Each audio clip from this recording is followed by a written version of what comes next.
कन्नौज से भारतीय जनता पार्टी प्रत्याशी सुब्रत पाठक ने न्यूज वन इंडिया से खास बातचीत में कहा कि मोदी जी ने जो देश हित में काम किए हैं उसकी वह जनता उनसे जनता कनेक्ट है और मोदी जी से जनता का कनेक्शन अब परिणाम में बदलने जा रहा है। और क्या कुछ कहा उन्होंने, सुनाते हैं आपको। लोकसभा चुनाव 2024 का डंका बज चुका है और एक ओर जहां भारतीय जनता पार्टी 400 में 400 पार की बात कर रही है, तो वही इंडिया गठबंधन जो है वो अपना एड़ी चोटी का जोर लगाने में जुटा हुआ है।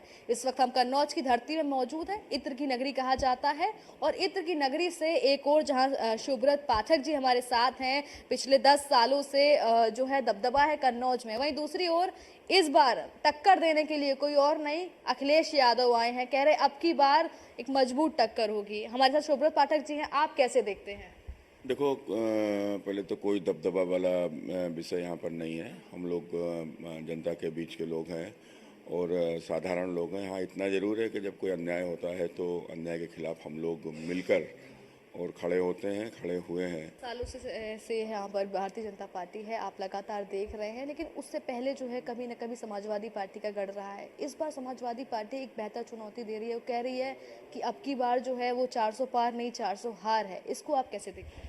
देखो, ये समाजवादी पार्टी का गढ़ था, अब ये हमारा घर है और आज से नहीं है, पैतृक है, 15-16 पीढ़ियों का तो हमारा इतिहास है। तो कुल मिलाकर अब समाजवादी पार्टी के लिए चुनाव में देखो, दावे तो वो आप हर चुनाव के बाद करते हैं। वो 2014 में भी दावा कर रहे थे, सरकार में थे, परिणाम आया, परिवार बचा, केवल वो भी कैसे बचा सब जानते हैं। क्या मतलब वोट प्रतिशत क्या रहने वाला है? क्योंकि मैं 2 चरणों में देखा कि वोट परसेंट में कुछ कमी भी आई है। अगर चौथे चरण की बात की जाए, क्या उम्मीदें लग रही हैं?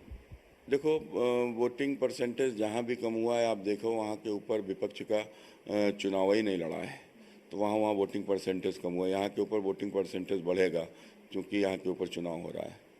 धन्यवाद। हमारे साथ बात कर रहे थे सुब्रत पाठक जी। तो देखा आपने किस तरीके से कन्नौज की धरती पर एक बम्पर टक्कर देखने को मिल रही है। बीजेपी लगातार जो है प्रचार कर रही है और अब बेहद ही कम समय बाकी रह गया, क्योंकि 13 तारीख को वोटिंग होनी है और 4 तारीख को 4 जून को मतदान आना है। तो देखना होगा कि कैसा रहता है कन्नौज का चुनाव। कैमरा पर्सन अमित साहनी के साथ इसका दिता मिश्रा, न्यूज़ 1 इंडिया, लखनऊ।